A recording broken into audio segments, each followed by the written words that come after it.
The colonel grabbed her by the hair and shoved her head straight into the toilet. Cold water swallowed her face. It rushed into her nose, her mouth, her ears. She tried to scream, but only bubbles rose to the surface. Her lungs burned. Every second felt like death pressing down. Her boots slipped on the tiles as she kicked, desperate for air. Her fingers clawed at the porcelain, at his sleeve, at anything, but his grip was unshakable. The weight of his rank felt heavier than the strength of her body. He pressed harder, again and again. Each plunge stripping away not just her breath, but her dignity. Finally, he yanked her up. She gasped violently, coughing, choking, water pouring from her nose and mouth. Her uniform clung to her skin, soaked and filthy. In the mirror, she caught a glimpse of herself, hair dripping, mascara smeared, eyes wide with terror. And there he was, the colonel, his uniform still crisp, his medal still shining, his face cold, calm, expressionless, as if this wasn't an assault, as if this was routine. He straightened his collar, adjusted his cuffs, and without a word, walked away. His boots clicked sharply on the floor, fading down the hall. The door slammed shut. Silence. Only the sound of water dripping from her chin. Only the ragged wheeze of her breath. She gripped the sink, trembling, staring at her reflection. A soldier broken, humiliated, shaking, but beneath the fear, something stirred. Rage. Resolve. Because this wasn't just an attack. This wasn't just about her. It was a message. And she knew, if she stayed silent, he'd do it again. To someone else. Maybe worse. She whispered to herself, voice hoarse but steady. Not anymore. And that moment changed everything. What she did next would shake the entire base, and eventually, the entire nation.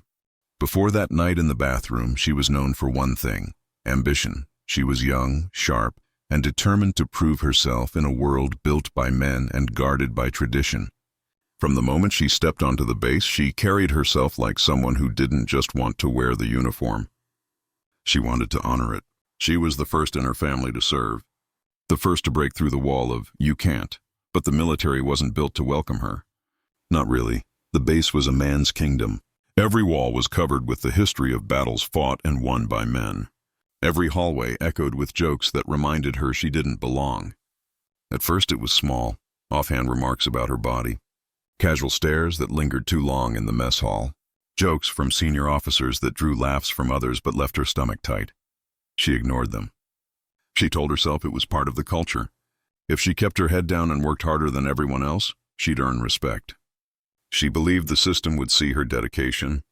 And then there was the colonel. He was a decorated officer. Medals on his chest, decades of service behind his name, a reputation that made younger soldiers stiffen when he entered a room. To the outside world, he was discipline and authority personified. But to those beneath him, there was another side. He was known for intimidation, known for testing boundaries, known for the kind of corrections that left more than just bruised egos. People whispered about him, but never loud enough for it to be heard. Because the colonel wasn't just a man. He was untouchable. She noticed it early. The way his eyes followed her in training. The way his comments about her needing toughness carried an edge that wasn't professional. He'd laugh in meetings, making remarks disguised as humor. "Maybe you should stick to desk duty. You're too pretty to be in the dirt." Laughter would follow. She'd smile faintly, pretending it didn't cut. But inside, she felt the warning signs piling up. Still, she stayed silent. She told herself she could handle it.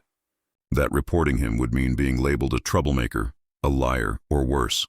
Someone who couldn't handle the military. But silence has a cost. And hers came crashing down in that bathroom stall. When she stood in front of the mirror, dripping, shaking, she realized the truth. This wasn't the first time the colonel had crossed a line. It wouldn't be the last. She had a choice. Stay silent and let him win, or speak and risk everything she'd worked for, her chest still heaving, eyes locked on her own reflection. She made the decision. She could not, would not, stay silent. And once she acted, there would be no turning back.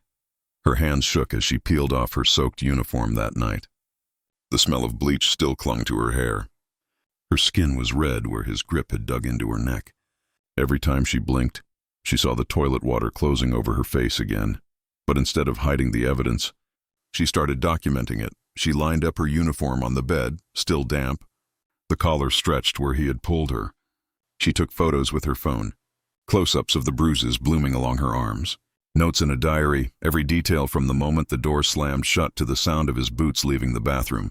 If she was going to fight him, she needed proof. Her roommate walked in, froze at the sight, and demanded to know what happened. At first she tried to brush it off, but then the words came tumbling out. The choking, the humiliation, the way he walked away like it was nothing. The roommate's face turned pale. "You can't report this," she whispered harshly. "You don't understand. It'll end your career. They'll protect him, not you." That was the fear talking. And it wasn't wrong. She knew the stories. Other women who had tried. The names that had disappeared from rosters. Careers that ended in silence, justice or survival. That was the choice. She sat on her bunk staring at the photos on her phone, her friend's warning echoing in her head. If she stayed quiet, the colonel would win. He would keep doing it, maybe worse. But if she spoke out, she risked everything. Her future, her reputation, her life in the military. It would have been easier to bury it, to lock it away like so many before her had done. But as she stared at the bruises in the mirror, she remembered the look in his eyes when he left the bathroom. The cold certainty, the belief that she was powerless. That was the moment the fear cracked. The next morning, with her diary in one hand and her phone in the other, she walked into the office of the base authorities. Her voice was shaking but steady enough to carry. She told them everything. She handed over the photos, the diary entries, the uniform still damp from the night before. She thought this was the beginning of justice, that someone would finally stop him. But she was wrong. Instead of support, she was met with hesitation. Sideways glances, uncomfortable silences, questions that sounded more like accusations. "Are you sure you're not exaggerating? Do you really want to ruin a man's career over this? Think carefully before you go any further." Her chest tightened as the realization hit her. The system wasn't preparing to protect her. It was preparing to protect him, and soon, the retaliation would begin. The investigation she expected never came. Instead, the first words she heard from a senior officer cut her deeper than the bruises on her arms. "You must have misunderstood the colonel." Misunderstood? She could still feel the water in her lungs. She could still smell the bleach. There was nothing to misunderstand. But every time she repeated her story, the response was the same. Soft denial, polite dismissal, subtle warnings. Her file suddenly looked different. Training reports she once aced were now marked with red ink. Lacks discipline. Struggles with teamwork. Her performance hadn't changed, but her reputation had. Whispers followed her down the hall. Conversations stopped when she entered the mess. The same soldiers who once laughed with her at lunch now looked away. Some even muttered the word liar under their breath. This was the machine at work. Not a fair trial. Not justice. A slow, quiet execution of her credibility. At night, she sat on her bunk scrolling through her phone, rage boiling beneath the hopelessness. She remembered what her roommate had warned her. They'll protect him, not you. She was watching it unfold, day by day. But she wasn't ready to give up. She started carrying her phone everywhere. Recording conversations, capturing the subtle but damning words that revealed the truth about the cover-up. One officer leaned across his desk and said, "Do you really want to ruin a good man's career over this?" Another scoffed, "Sometimes you have to toughen up." That's just how the colonel is. Every dismissal, every warning, every attempt to silence her. It was all there, stored in secret files on her phone, but no matter how much proof she gathered, the walls around her seemed unbreakable. The colonel was untouchable. His medals and years of service shielded him like armor. And she? She was just a soldier fighting a war alone. Nights grew longer. Her hope began to fade. She wondered if this was the end of the line. If the truth would die with her inside this base, then everything changed. Because one night, one of those recordings slipped out. A voice. A question dripping with arrogance. "Do you want to ruin a good man's career over this?" It leaked online. Nobody knew how. Nobody cared. Within hours, it spread across social media like wildfire. Screens lit up with her story. Hashtags exploded. Comment sections filled with rage. The silence that once suffocated her was broken by millions of voices demanding answers. And suddenly, the base that once ignored her found itself under the spotlight of the entire nation. The leak hit the internet like a bomb. At first, it was just a short audio clip. A single line. Do you want to ruin a good man's career over this? But within hours, it was everywhere. Shared on Twitter, reposted on TikTok, headlines flashing across news feeds, hashtags trending worldwide. Justice for her. Colonel exposed. By morning, the base gates were swarmed with reporters. Cameras lined the fences. Questions were shouted at every soldier who walked by. Politicians demanded answers on live television. The story was no longer hidden inside the walls of a barracks bathroom. It was national, and something incredible happened. She wasn't alone anymore. Other women on the base began speaking out. First quietly, then loudly. Stories of harassment, intimidation, abuse, a pattern too big to deny. The colonel's reputation, the image of strength and honor he had built over decades, crumbled in real time. The man once untouchable was now cornered. The military had no choice. A court-martial was announced. Inside the base, the atmosphere shifted overnight. Whispers that once called her a liar now called her brave. Soldiers who once avoided her now stood beside her. For the first time, the power dynamic tilted. The courtroom was packed. Uniforms lined every seat. The colonel entered in his dress blues, chin high, still carrying the arrogance of a man who believed the system would protect him. But when he looked across the room, he saw her. She stood tall, no longer trembling, no longer silent. The soldier who once choked on toilet water now faced him with unshakable eyes. The prosecution laid out the evidence.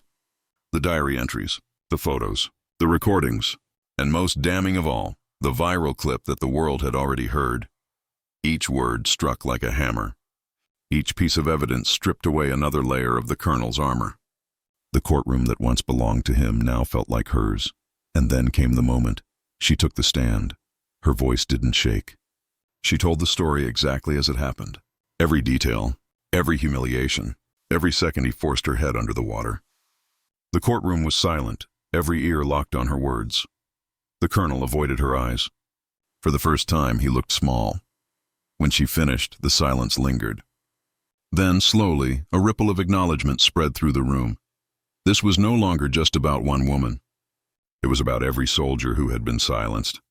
The climax wasn't just her testimony. It was the realization that the truth had finally cornered the untouchable. And for the first time, justice felt possible. The verdict came in just before noon. Guilty. The colonel was stripped of his rank. Dishonorably discharged. His medals meant nothing now. His decades of intimidation ended not with applause, but with silence. He didn't speak.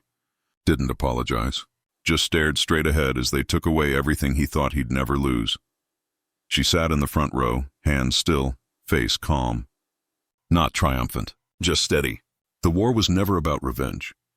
It was about truth, about breaking the silence for every woman who had ever been told to stay quiet or lose everything. But she had lost things, friends who vanished when the pressure came. Career opportunities that never returned, nights haunted by flashbacks, and yet she stood taller than ever. Because the impact of her stand echoed far beyond that courtroom, the military launched a full internal review. New policies were introduced. Anonymous reporting lines, mandatory training, officers removed. A culture that had been protected by silence was finally forced to confront its rot. And across the country, more voices rose. Other women, some soldiers, some not, started sharing their stories. The same patterns, the same power games, the same fear. Her name became more than just a headline. It became a symbol, not of victimhood, but of resistance. She didn't become famous. She didn't cash in on her story. She just kept moving forward, quietly, powerfully. Sometimes speaking at events, sometimes helping other survivors file their own complaints. Always standing tall. One night, months later, she sat alone on a bench near the barracks, watching a new group of recruits walk past. Young, fresh, eager. A few of them were women. She wondered if they knew who she was, maybe not. And maybe that was okay, because the change was bigger than her name, and it all started the moment she said, "Not anymore." If you were in her place, would you risk everything for justice? Would you go against the system to do what's right? Tell us what you think in the comments below. And if this story hit you hard, share it, because silence protects no one.